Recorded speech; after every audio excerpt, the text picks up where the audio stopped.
See, Kendrick grew up in the hood, like really grew up in the hood. He just don't know Kendrick.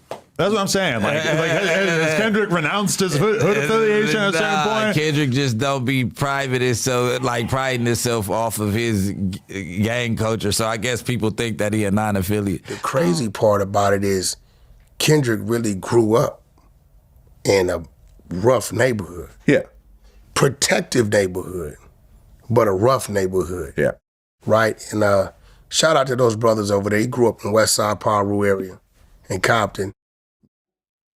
Welcome back to another episode of War in Cali. Many rappers claim to be the hardest gangsters and the biggest steppers in the streets, but that's not the image that many view Kendrick Lamar as, with his music topics not describing himself as that. But Kendrick really comes from the trenches of Compton. Whatnot, it's there, of course. I never pushed the line all extra hard like that, but I go through the same circumstances that a person pushed the line to get, you know what I mean? That's just how it is in Compton, you know what I mean? So everybody get put to the test, and you just gotta make the right decision. Kendrick's parents both come from Chicago, and they settled in Compton in 1984 with family, for which they thought they were escaping the dangerous streets of Chicago. But little did they know, they entered another monster when they moved the family in Compton. Eventually, they got their own place in 1987 in Compton, which was on the west side. During the 1980s and 90s, Compton, including the west side, experienced some of the highest levels of violence in its history, tied to a decline of an economic system, gang activity, and a crack epidemic taking over. Reliable city crime data from that era shows that violent crime, especially homicide, rose sharply in the mid to late 80s and stayed elevated into the 90s. Compton's seen well over 70 to 90 murders per 100,000 residents in some years. For context, that's several times higher than what is considered even high today. The west side of Compton has several gangs who ran the streets, including several Crip and Piru sets, and Kendrick's family settled in an area claimed by a gang called the West Side Pirus, a gang with history dating back to the 70s. And the West Side Pirus were a fully active gang, locked into various wars with other gangs. Growing up in a community like this, Kendrick got a full experience about how serious life was. At just 5, he seen someone killed in this area, something no one that age should ever see. Kendrick didn't have the household most kids in his neighborhood had. He had both parents there to guide him and be there every step of the way. Most kids in his neighborhood had family members who was tied to gangs, were drug dealers, or drug addicts themselves. But Kendrick's life was around his neighborhood. Once he went outside, his friends and peers were all people from the West Side Piru community, and some would become his closest friends to this day. Kendrick went to all the local schools, like Ronald E. McNair Elementary School, Vanguard Learning Center for middle school, and Centennial High School.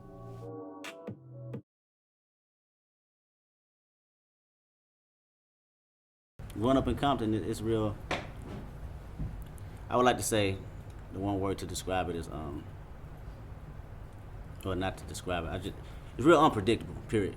You know, because you never know what type of mischief you're going to get yourself into. You know, you might be going to the liquor store and then that's your life right there. So you got to really watch your ways and watch your steps and how to move and watch the people you hang around. You know? By the time Kendrick was a teen, he was naturally affiliated with the West Side Pirus. He lived in the heart of their hood. Most of his friends in the neighborhood joined the gang, so he was guilty by association. Right. In Element, you say that you got stumped out in front of your mama. Yeah. You really got stumped out in front of your mama? Yeah, Avalon swap meet. Damn. Oh, back when I heard that? Yeah, Avalon swap meet. Yep.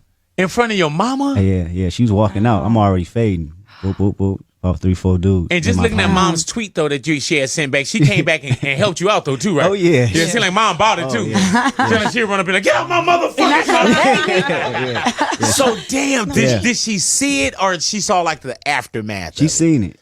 Damn. She seen it. But you know, it's funny out of the respect of them seeing her they coming out. They could have killed you. Yeah, They right. could have, right? They just booked it out. Yeah. Kendrick actually was deeper in the streets than most people realize. Like the life of most kids being gang affiliated, his friends around him were deep in the life. One of his friends was Jason Keaton, who was fully locked into being a West Side Piru. Kendrick and Jason were like brothers, and Jason's little brother Chad was like a little brother to Kendrick.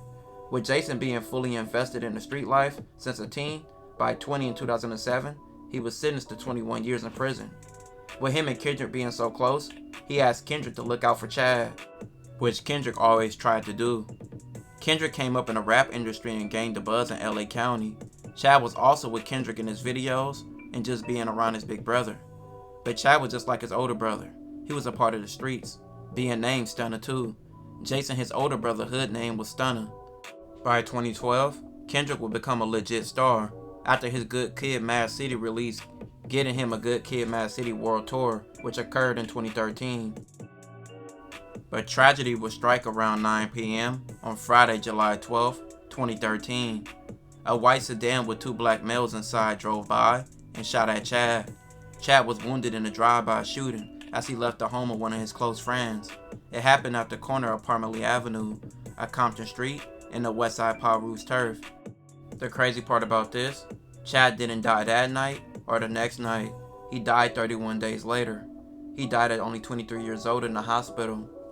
2013, there's been a shooting at Stockwell Street and Parmalee Avenue.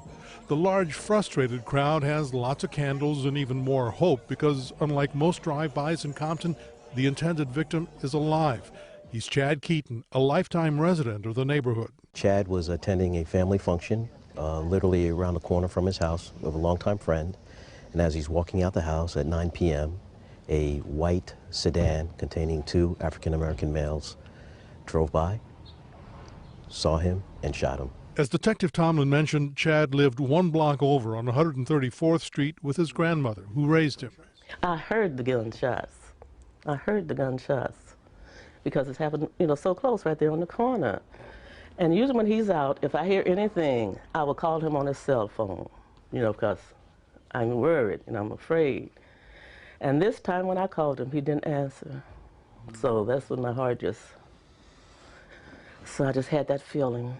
23-year-old Chad did not die that night or the next, so he was able to talk about what had happened. He had seen the car circling the area earlier, didn't have a good feeling for it, didn't recognize the people inside of it. As the days went by, Chad's condition sometimes improved and sometimes it didn't. The time that he spent in the hospital, he suffered. And it was hard for anyone that, loved him, cared about to see him in this condition. Everyone have it?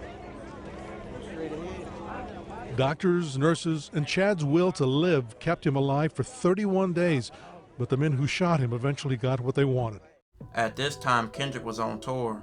His death deeply affected Kendrick and Jason, which Kendrick felt he was supposed to have looked out for his little bro and made sure he was good. And Jason felt like he let his little brother down.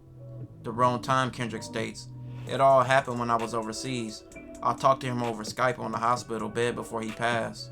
Kendrick states, when Chad was killed, I couldn't disregard the emotion of relapsing and feeling the same anger that I felt when I was 16 or 17, when I wanted the next family to hurt, because you made my family hurt. Them emotions are still running in me, thinking about the slaying like that. Whether I'm a rap star or not, I feel like that when I'm a part of the problem rather than a solution. Kendrick raps about Chad and 2 other of his deceased homies, S. Braze and Pup in YG's song, Really Be Smoking and Drinking. It's real, man. 3 of my homeboys that summertime, was murdered. Close ones too, not just somebody that I hear about. These people I grow up with.